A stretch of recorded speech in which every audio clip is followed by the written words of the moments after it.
And to be honest, I can't look past Jack Grealish. He's just so good at football. I don't know what it is, but when I watch him on the pitch, like every time he comes up against the top six sides, he looks like he's better than all of their players. He's looking at them and it's like, oh, you're supposed to be a level above me. No, mate, let me show you how we do it here in the smaller leagues, and then he'll demonstrate his greatness. He's unreal, mate. Jack Grealish for me.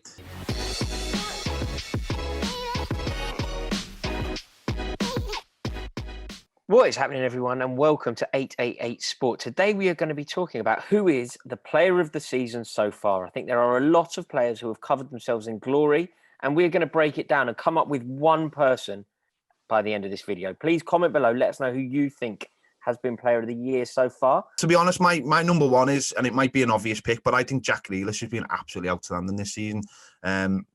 He signed that new contract in the summer for Villa, and I think maybe a lot of people felt like that was his chance to move on. I'm surprised more people weren't after him in the summer. I thought he was good last season as well.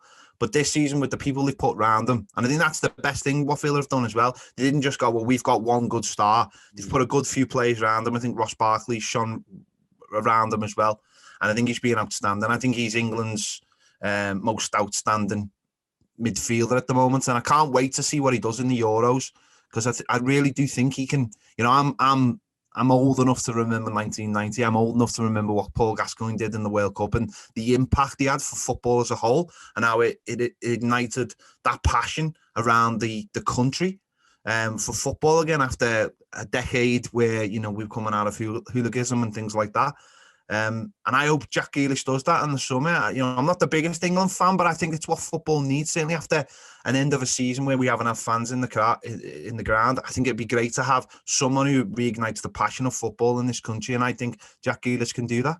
Yeah, I totally agree with that, Ped. I think he has been incredible, and I don't think there's not a club in the country that he doesn't improve, is there? Would you take him at United, Flex? 100%. The biggest thing for us was where he was going to play, and we ended up getting Van der Beek for a really good price, and we all know how that's turned out so far with Solskjaer not being Look, I don't want to call him a flop, because I believe he just hasn't had the opportunity. He's just not even getting picked. It's not like he's been playing every week and playing poorly. He's not even getting picked. But at the time, we were like, it was Van der Beek for best part of 40 million, or you got to go and pay now 80 plus for Jack Grealish because he signed that new deal. But would I take him at Man United? 100%. And now we're in a position where we're saying if Pogba leaves, you know, that frees up an attacking midfielder of some sort. I know Jack doesn't play as a six, but people are like, spend that money, you go get Grealish. And over Sancho, you know, we had the Sancho debacle, and it'll probably come back again this summer. A lot of Man United fans are saying, don't worry about Sancho, you go and get Grealish and stick him on the wing. James, does Grealish improve Liverpool? I think he improves most teams in the top six. He's a different level. You saw what he's done for Aston Villa, not just this season. He went down with them, then brought them back up. So, yeah, man, he would improve most teams, not only in the top six, but in world football. And what about for your player of the season so far? Any left field suggestions, or are you going to go big straight away? I mean, to be honest with you, a lot of people might not be surprised by the answer I give you, but that's only because people like Grealish and Souček have been mentioned. I think Fabinho deserves a shout. He's been playing next to different centre-backs week in, week out. He's been literally a whole position has been changed from his game, even though it's only DM to centre-back. He's adjusted to that position to the point where he looks like he's been playing there his whole life. And obviously Liverpool have had a few stints this season where the rest of the team hasn't been quite on point, and we've had to really rely on our defence and certain individuals. And Fabinho, week in, week out, not only in terms of reliability, actually being available, but he does the job fantastically well, and he saved us some points this season. So I think he deserves a shout. I got a couple of others as well, right? We got to talk about Bukayo Saka at Arsenal, because he's been unbelievable. I wouldn't pick any Arsenal players. I know they've been crap, but Saka, can't say Saka hasn't been really good. He hasn't, though. He turns up now and again. He doesn't come into my radar. Like, he doesn't. He's just some flavour of the month, like a lot of players are. Like, they are, though. They are. They're like if you want to talk about real play of the year, go and look at someone like Ruben Diaz at Manchester City. Yeah, Phil Foden. Who's completely revolutionised their defence. It's got John Stones playing again. These players like Saka, they just turn up now and again and do little bits and pieces.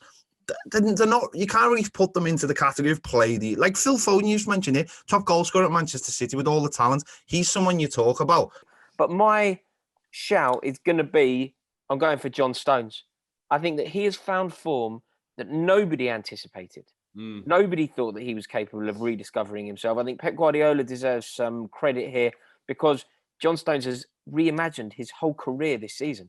The way that he's playing is exceptional, and it's pretty much because of that partnership that they are now favourites for the Premier League.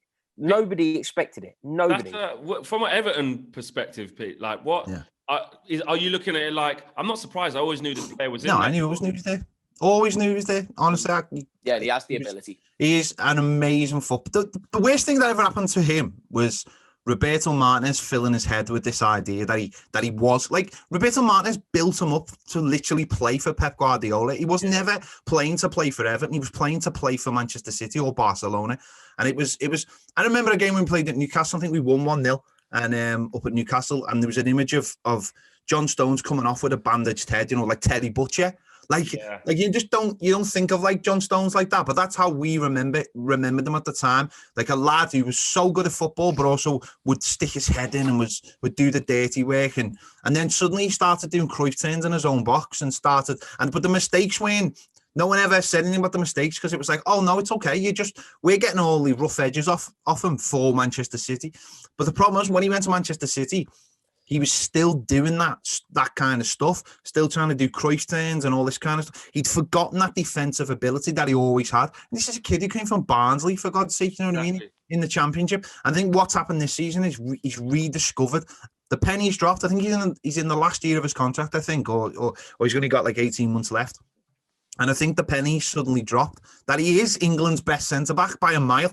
When I see people like Tyrone Mings playing for England, honestly, I just, and people actually think he's good. People actually think Mings is good. He's abysmal.